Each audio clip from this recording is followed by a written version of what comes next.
بسم اللہ الرحمن الرحیم۔ السلام علیکم students, history class 8 and lecture number 2۔ Students, آپ لوگوں نے ریڈنگ کرنی ہے پیج نمبر 4، 5 اینڈ 6 پیجز کی۔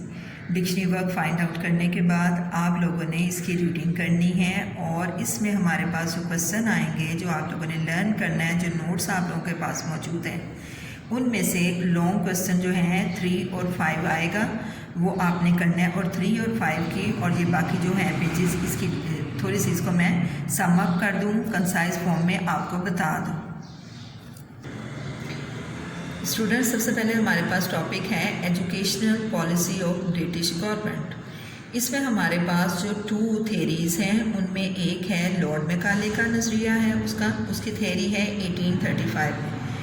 اس نے جو حکومت کو تجویز دی، اس نے کہا، سجیشن یہ دی کہ سرکاری زبان فارسی کی بجائے انگریزی کی جائے، اور اس کے ساتھ ساتھ برِ صغیر کی مقامی زبانوں کی بجائے انگریزی زبان کو ہی ذریعہ تعلیم بنایا جائے۔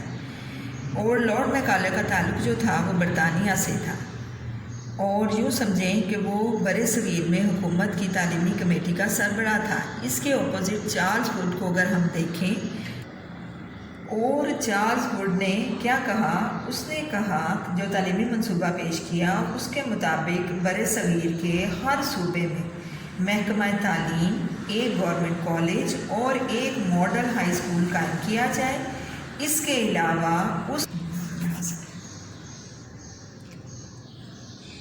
علاوہ اس نے پرائمری تعلیم جو ہے وہ مقامی زبانوں میں دی جائے، اس کی سجیشن دی، اور پھر اس کے علاوہ اس نے کہا کہ اساتذہ کی تربیت کے ادارے قائم کیے جائیں، اور اساتذہ کی تربیت مقامی زبان میں ہو، اور خواتین کی تعلیم کے لیے گرلز اسکولز اور کالج بھی قائم کیے جائیں۔ اب اس کے بعد ہمارے پاس کویسچن نمبر 3 آتا ہے، economic policy of British government.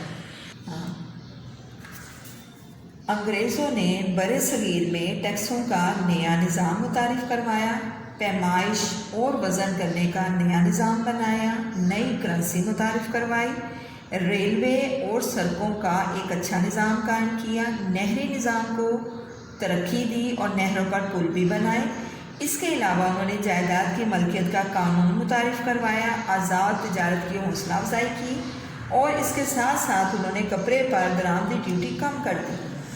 انگریزوں نے سرکاری ملازمت کا نظام جو ہے اس کو بھی بہتر کیا، اور اس سے کیا ہوا، انہوں نے برِ صغیر سے خام مال حاصل کیا، اور پروڈکٹس جو تھیں وہ مہنگے داموں یہاں لا کے بیچی۔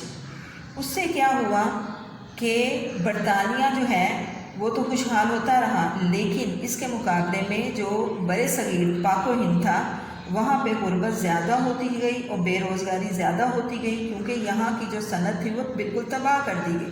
یہ کویسچن نمبر 3 ہے، یہ آپ لوگوں نے لرن کر لینا ہے۔ Social reforms in Indo Pak subcontinent during the British period. اب سب سے پہلے جو تھا وہ کاسٹ سسٹم تھا۔ کاسٹ سسٹم اس وقت ہندو معاشرے میں ذات پات کا نظام جو تھا وہ رائج تھا۔ ان کی 4 ذاتیں تھیں، ان میں سے سب سے اونچی ذات جو تھی وہ برہمن تھی، اور سب سے گھٹیا جس کو تصور کیا جاتا تھا وہ شودر تھی۔ اب انگریزوں نے کیا کیا، انگریزوں نے تعلیمی اور دوسری اصلاحات کے ذریعے معاشرے میں برابری کے مواقع پیدا کر دیے، جس سے ذات پات کاسٹ سسٹم بالکل اس کی حوصلہ شکنی ہوئی، وہ ختم ہو گیا، اور اس کے ساتھ ساتھ انہوں نے عورتوں کی تعلیم کو بھی ضروری قرار دیا، جس سے معاشرے میں تبدیلی آئی۔ اس کے بعد ہمارے پاس ہے prohibition of sati. Prohibition of sati جو ہے وہ کیا ہے کہ ہندو قاعدے کے مطابق شوہر کے مرنے کے بعد بیوہ عورت کو بھی شوہر کے ساتھ جلا دیا جاتا تھا، اور اس قانون کو جو ان کی یہ روایت تھی، اس کو 1829 میں لارڈ ولیم نے بنگال میں اس پر بالکل پابندی لگا دی، اور اس کے ساتھ ساتھ انگریزوں نے بیوہ عورت کو دوبارہ نکاح کرنے کی اجازت بھی دے دی، اور اس کے علاوہ نومولود بچے جو چھوٹے چھوٹے بچے ہوتے تھے ان کو مارنے یا زندہ دفن کرنے پر بھی پابندی لگا دی۔ اس کے بعد نیکسٹ ون ہمارا جو پوائنٹ ہے under age marriage. Under age marriage میں کیا تھا، انگریز دور حکومت میں ہندو معاشرے میں خواتین کی شادی کم عمر میں ہو جاتی تھی۔ انگریز دور حکومت میں ایک قانون کے تحت لڑکی کی عمر